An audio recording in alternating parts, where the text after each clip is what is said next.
Did you know you can customize the color palette in Bitwig Studio with a JPEG or a PNG? Check this out. If you're wanting specific colors to organize your session with, this is all you got to do. If you have a JPEG file that has the colors on it that you want to use in your project, then all you have to do is drag it over, drop it into Bitwig, and it will ask you if you want this color palette. So let's try it out.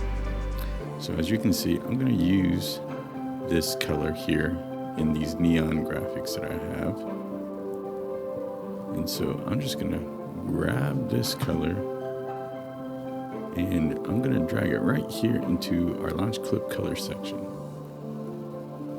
Now, what it does for me is it gives me this import as palette option, and it gives me the ability to name it.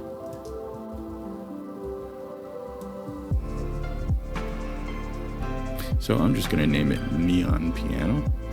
It gives me all the colors from that JPEG. I hit OK, and now here we have it. We have our colors set up to this color palette in which we can organize our session with.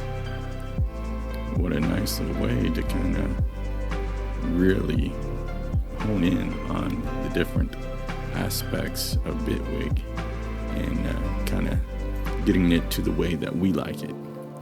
Well, I hope that little tutorial helps you in showing how flexible it is in creating a color palette and being able to use it in organizing your session in Bitwig Studio. Thanks for checking out the Producer's Workshop.